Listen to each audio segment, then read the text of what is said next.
Hey, Rob, great to have you to the show. Thanks, Frank. I appreciate being here. This is going to be a lot of fun today. No doubt. So, we both know that like contact center technologies are kind of at the core of this whole revolution in business customer experience. And I think one of the things that sometimes isn't discussed, maybe in as much detail as it should, is really the cybersecurity considerations that go along with this technology footprint. So, I would love to kind of unpack that relationship between the two. So, let's go get it. All So, right. yeah, indeed. So, Rob, what do you think, maybe just right off the bat, are some of the key considerations for implementing endpoint security solutions where we're really trying to protect against threats and data breaches in this cloud contact center environment? Well, I think it's interesting that you're even asking about endpoint security because the reality is it's one of the most critical but overlooked pieces when we're talking about cloud contact centers. And that's because there's really two ways for malicious actors and even nation state groups to go after call center environments, right? Mm, The first is, and we'll get into this, I hope, but the first is to attack the application itself and the data stores it's themselves of the cloud call center platform. The second is at the end user level, at the employee base level or mhm. contractor base level, attack the computers that they're using or devices that they're using, whether it's tablets or phones. And no one's talking about this. I think in part, no one's talking about it because there's an assumption that, oh, the computers or the laptops, the endpoints are already secure, the workstations, the desktops. But the reality is most of them are not, especially when organizations are looking for alternative solutions. And so, alternative endpoint solutions. Hardware and software prices are getting more and more expensive. And as call centers grow in terms of adding people, organizations realize there's a real cost to hiring individuals, whether they be employees or contractors. But it's critical. It is absolutely critical to have and implement MDR, XDR on the endpoint to be actively looking. When you think about call center employees, there's many times where there's many call center employees that are transacting on the computer with the customer in real time while they're using the call center platform as well, which means it would be easy to send a malicious PDF or an email with a malicious link or anything else that could be clicked, that might even go unnoticed by the employee because the CSR is focused on supporting the customer or the buyer in the way that they need. And there's, if you think about it, it's an incredibly wide open space for malicious actors to target, because the focus itself of the employee is to provide high value customer service quickly. It's Mhm. not to be thinking about cybersecurity, malicious hackers, ransomware, or anything else. And I think it's really critical to say, do we are we starting with a clean, secure slate, a tool, a platform, a base, a workstation that our employees can use to connect to our critical data in the cloud and therefore not reveal secrets. Yeah, so that's interesting because I mean, at the same time, that kind of dovetails into this. It's a revolution. It's not an evolution. I think it's truly a revolution. AI, generative AI, and how that's being used in the contact center. And ultimately, it's being used in a lot of different ways, right? It has kind of an agent assist in supportive in a real-time sense to the agent that you just described, that's on a call, in an email, in a chat with a customer or a prospect. And then there's also the whole generative AI component of voice bots and chatbots. So where do you see like the AI driven cyber threats kind of rolling into this contact center environment, and how do we address that? Well, I think, Frank, there's really two areas that I'm most concerned about when I think about call center AI usage of any kind. And I love the fact that you brought up chatbots because right now that's exploding and organizations are leaning heavily into this. So, the first thing that I would be suggesting to any company is get an AI policy in place. In fact, better yet, before you even create a policy around AI usage, let's make sure that we have business objectives aligned to what the AI you're implementing or have implemented is supposed to do and achieve. What's that ROI, so to speak? Because I think it's real easy to say, oh, we have AI this, AI that, we're using AI over here. But the reality is if there's no way to define what the value of the AI is to bring, you're never going to know if you're successful. And from there, you can write policies around it, right? So if you Mhm. think about it, there's AI tools like Chat GPT, for example, right? That OpenAI, right? That's right. That become potentially very helpful for some. But there's a number of other tools in the CSR world, depending on which side you sit on. That could be Zoom Info with their AI, that could be Salesforce with its AI.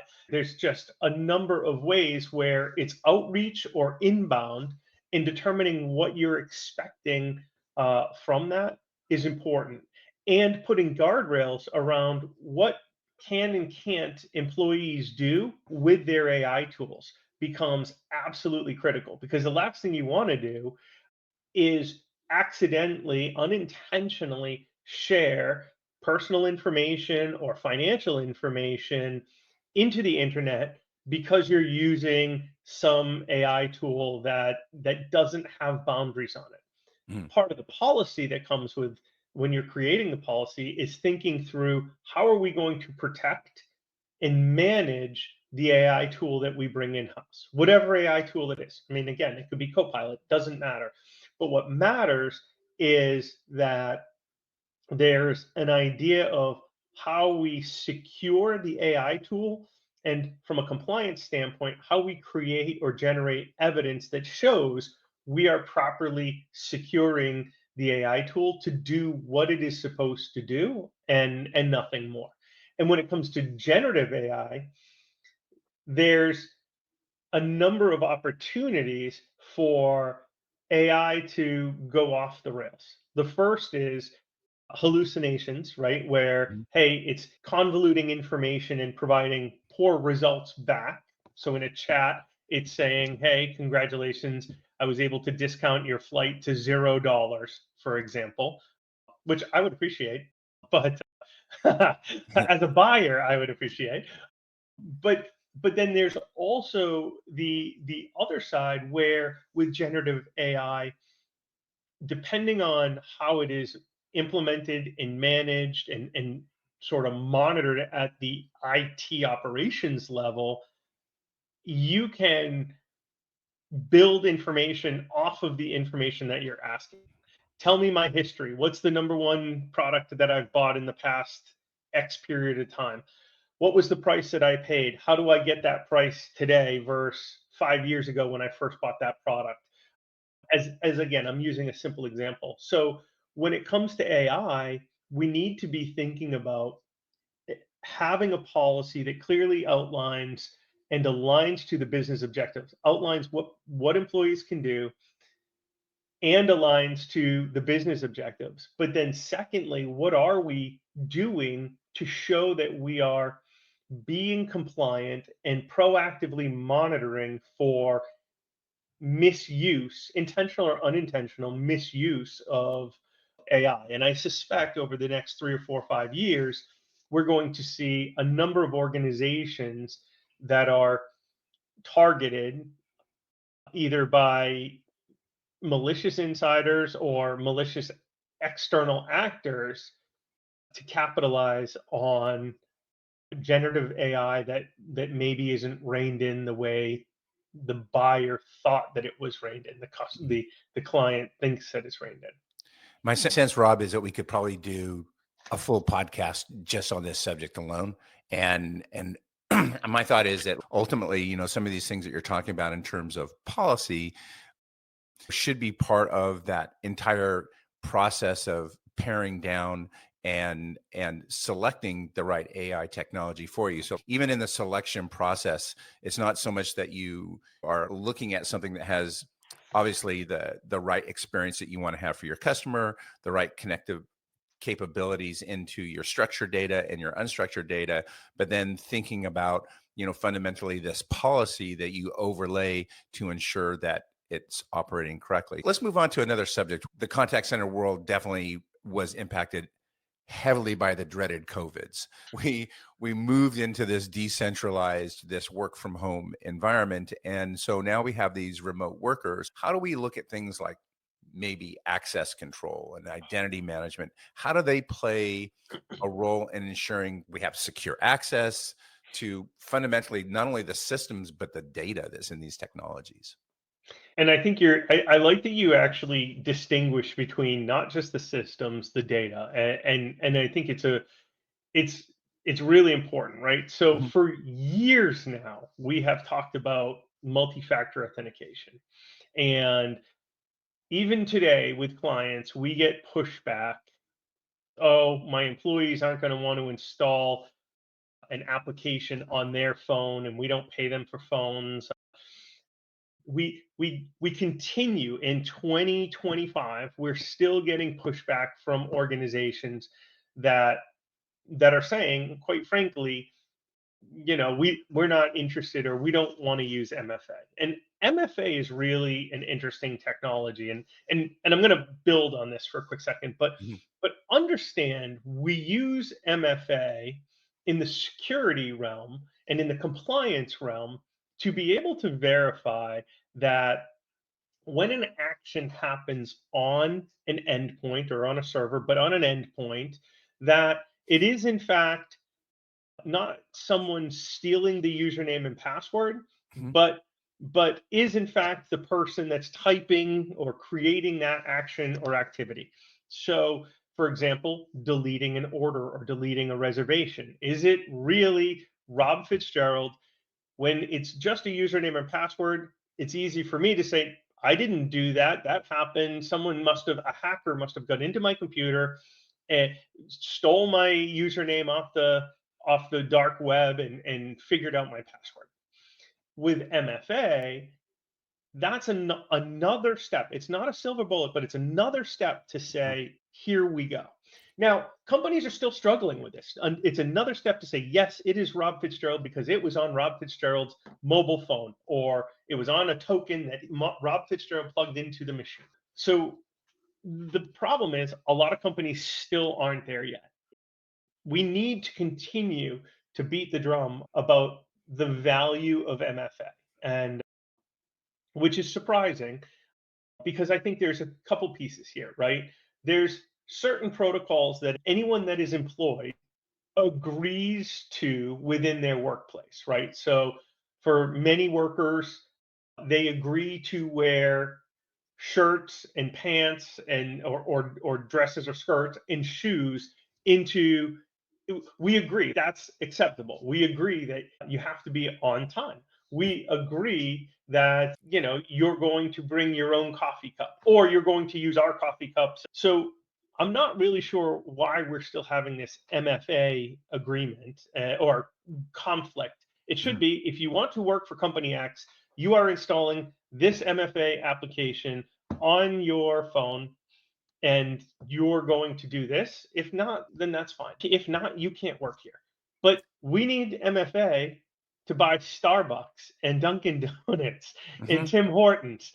So to buy a coffee, we need MFA. Why is it that we're having this debate? I don't know. It seems like it would fundamentally be table stakes, maybe some other table stakes kind of elements in the industry. Encryption seems to Mm, be an easy checkbox, but I don't believe that it's quite so linear in terms of looking at the contact center. Where do you see encryption as being something that can be nuanced as well? Well, so I think there's like really four great technologies that can and should be thought about from a call center environment. Mm, And I stress MFA first because there's still organizations that are struggling with it. Second, in with remote workers, encrypting their laptops or desktops is absolutely step two. Step three, along those lines, is removing local admin access. mm, So, one of the things that we want to do, and most organizations skip over this primarily for convenience, and there's a number of tools out there that can now be used.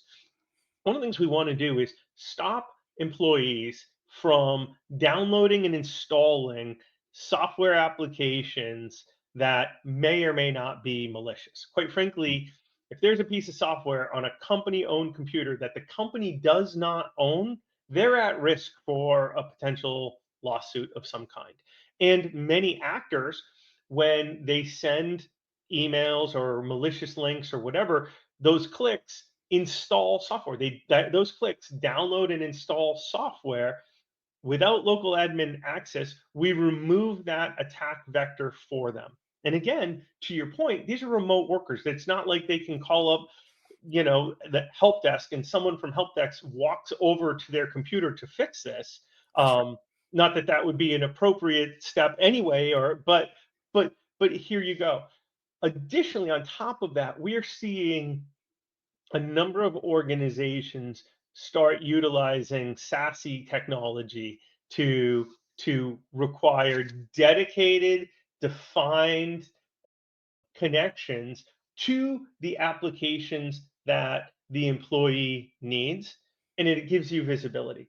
Now, I'm a big fan of looking at PAM technologies, privilege access management technologies as well, to say, look, let's segregate what Frank and his team in the call center can see because they're here in the US, and Mhm. let's segregate what Rob and his call center team can see because they're in China or they're in the EU or they're in some other geographic region.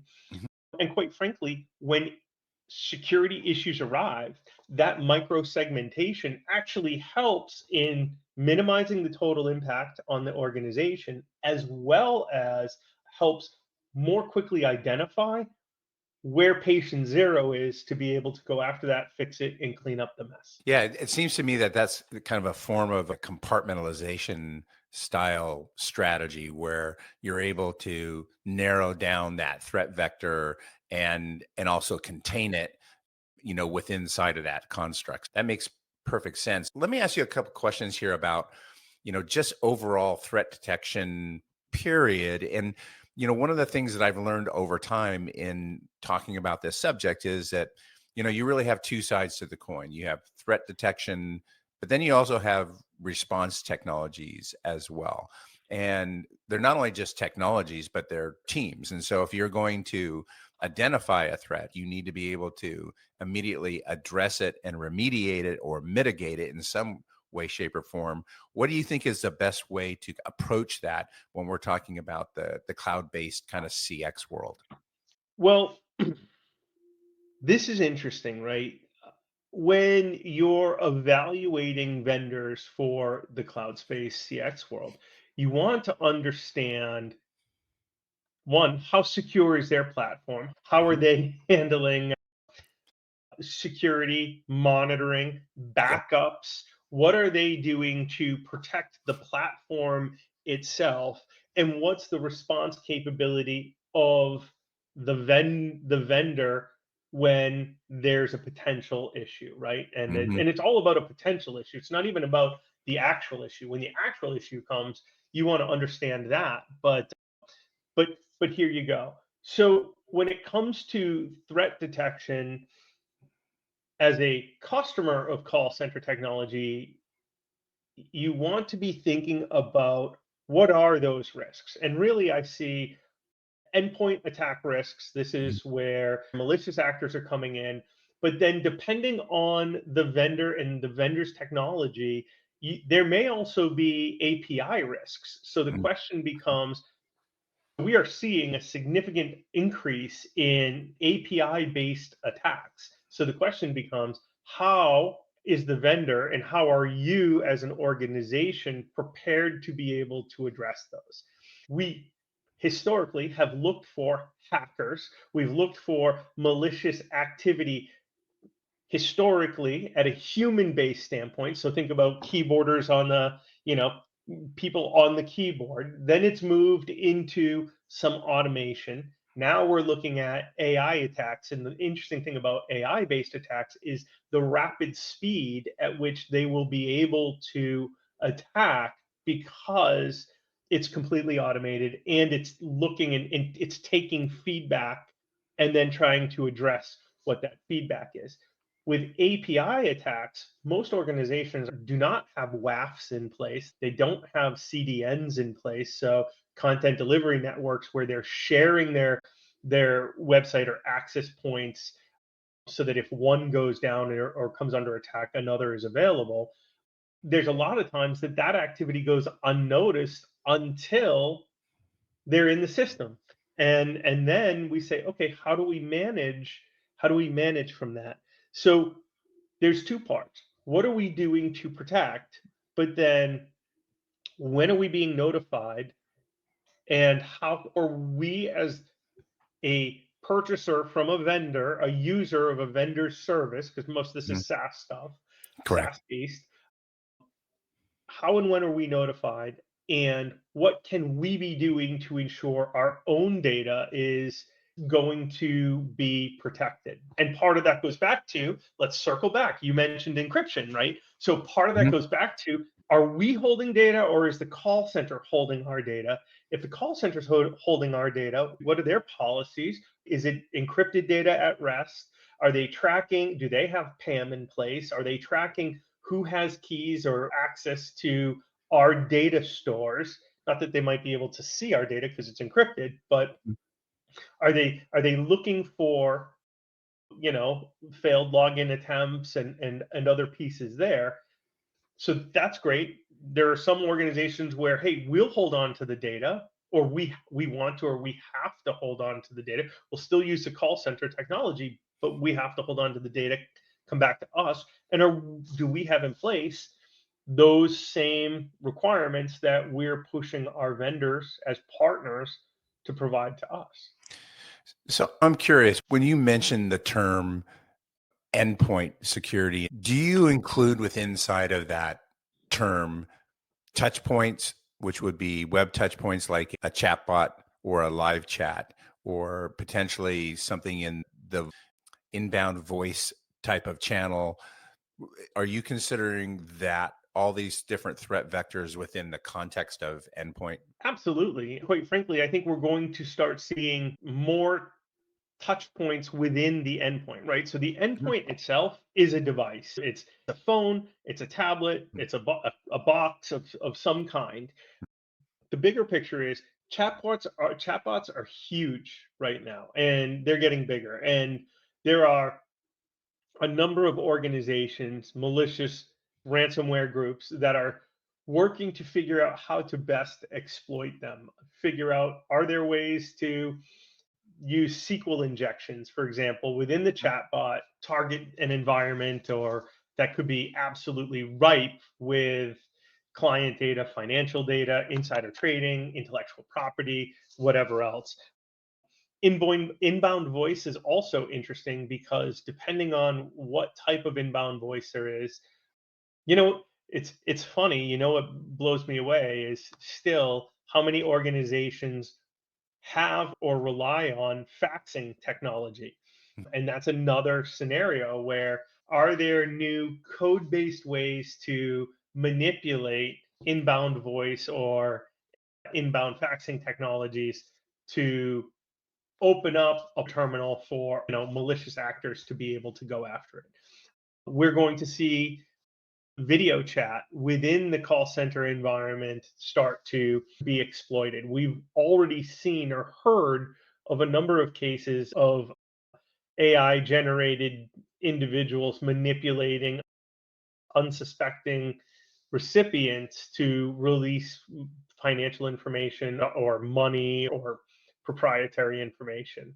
So I 100% think one of the challenges call centers are going to have is that as the technology evolves and improves, the call center employee, the CSR, for example, is going to be in a much more immersive environment. Chat, Yep. text, type, call, video, all at the same time, Mhm. probably potentially managing two or even three, let's say multiple requests at any given point in time. And by the way, chat and chat bots are two different technologies. And I think that's another thing where we're going to see essentially employees learning a new way to provide customer experience based on the technologies that are available. And all of those need to be evaluated holistically at the box level. What are we doing to improve that? But then individually to define, okay, the box is secure. Now, what do we have to do here? How do we handle chatbots different than we handle chats? Now, there's going to be crossover. Malicious links can come into either one of those, as well as emails. But there's different components to that that need to be evaluated. And I don't think we're very far away. I think within the next 18 months, it wouldn't surprise me to see CSRs becoming much more strategic, empowered problem solvers that are focused on providing intentional experiences for customers than they've ever been before. And quite frankly, I think those individuals that adapt and companies that adopt this will have a much stronger, robust client base and relationship with their clients than historically. Yeah, that's interesting. I agree with that 100%. That's the whole concept of the high value agent and the fact that they've been escalated now to a point where they're handling the most complex, the most challenging engagements with their customers, whether it's on the sales side or it's on the customer service and advocacy side. But kind of my big takeaway from that last component before we move on to the next question is that there are three threat vectors here that I'm hearing. One is your endpoint security is at the device level. And then on that device, there's some touch point. And so say, for example, it could be on a desktop or it could be on in a web app on a phone. But regardless, you could engage at that touch point with a channel. So what's the channel that you're engaging with? Is it an SMS channel? Is it an email channel? Is it a channel that has to do with a chat bot that gets escalated into a live chat? So all of these three components right there are all the different layers that we need to speak to, because at each one of those particular points, there's an opportunity for a threat. So that's my big takeaway on that one. But if we think about creating an incident response environment, what do we do ahead of time? I think that there's a readiness component that I always like to say that you win the war before you fight the war. So, what are some of the best practices you would look at, just from a business continuity strategies perspective for incident response plans? So, so I think there's a couple things, right? the the first is make sure that you have immutable backups as an organization. Don't trust the CX vendor to back everything up and go from there. Make sure that if they're doing it, you're auditing or testing that, or back it up separately, which is what I would really recommend, so that you can back it up and then dump it, move it back as quickly as possible. So that to me is the first thing, because here's what we consistently see. We consistently see organizations that have backups that get hit with ransomware. The backups are hit with ransomware, and it takes 30, 90, 180 days to get that organization back up and running. And the hackers don't care whether it's on-prem or in the cloud. They don't care, that it's call center versus file server. They just want to back stuff up, cripple your business so that the business will pay them their ransom and then move on.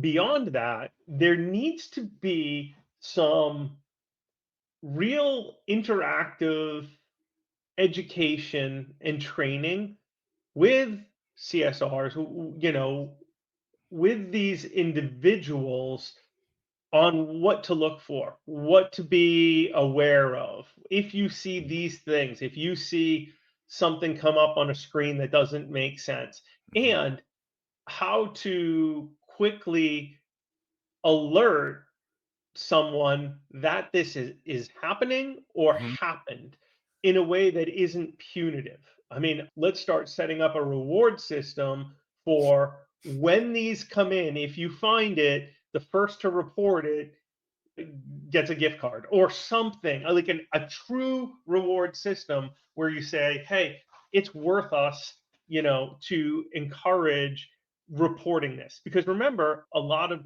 individuals are their performance metrics are based on how they perform, how they support the customer. And not only that, how many customers they can support within a given time period. And so we want to balance this where I think historically it's been a race to the second, right? So in some ways we used to say, oh, hey, in sales, pricing was create a race to the bottom. Who's going to be able to charge the least? Mhm. And in a way, we've sort of done that in this industry where how quickly can we get this issue resolved? Obviously, time matters, and the longer a customer or prospect is on the phone waiting, there's metrics that say, hey, that's not good for the experience and that's not good for the purchasing. That being said, what we do want to be considering is when someone becomes aware that there might be a problem, uh, there might be a malicious link here, there might be something else going on, that they're responding and not being penalized within their metrics for Mhm. that, and quite frankly, being rewarded. Because if they're rewarded and you can stop it at one, it means you can stop an entire class of attacks across the entire organization.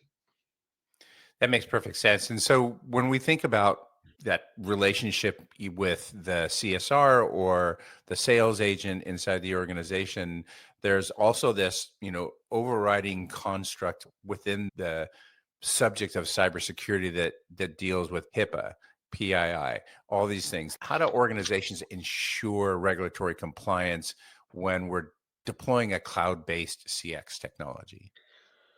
Hmm. I think the good news is, what's the expression? What's what's old is new, and what's new is old, right?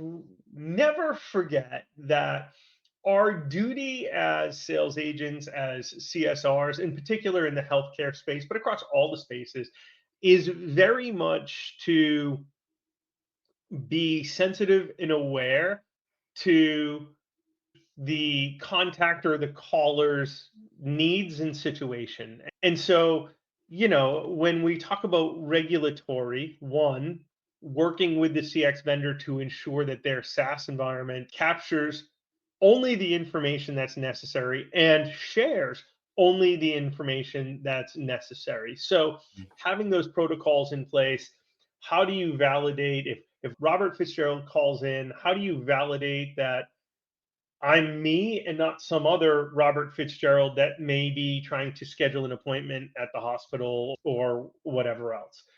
What pieces of information do you need? Do you need social security number? Do you need bank account number? What are those pieces of information that you're going to share? And then two, how is that information portrayed? Is it all portrayed up on the screen all at once, or is it, hey, give me your name, I click a button, and as a CSR, I click a button and I can see what the name is. Okay, give me your address. I click another button and it unblurs and it gives me just the address. Like, how are we managing? Give me your birth date. I click a third button. The asterisks of the birth date are removed. I can see that it's the birth date. And then when I click off the button, it blanks out the birth date. I think there's ways that we want to be conscientious. And one of the big things that we need to be thinking about, and in particular in healthcare and in finance, understanding and capturing what are the agents typing and what are they typing into? And Mhm. what tools do they have access to? Should they have access to Word and Notepad and other applications, or should it simply be the environment and how it's tied to the whether it's scheduling software or sales software or whatever it is? How do we work with that to ensure that even the temptation of risk is mitigated by removing access to things that are not necessary? I think that the latter part that you just mentioned is mitigating risk to eliminating risk, fundamentally taking it off the table, whether it's obfuscation, whether it's moving it into a separate process where that process engages directly with the end customer. And then once that particular set of personal information has been transacted programmatically, they're pushed back into a conversation with the actual support individual or salesperson. I think all of those things are really, really critical. Ultimately, it's very clear at the end of the day that when deploying a CX strategy like a contact center that now has so many channels, digital channels, human channels, so many different threat vectors, that if you aren't really factoring a security and a cybersecurity strategy into it, you're missing the other side of the coin. Uh, Rob, thanks for being on the show. Thank you very much. This was great. I hope we can do it again.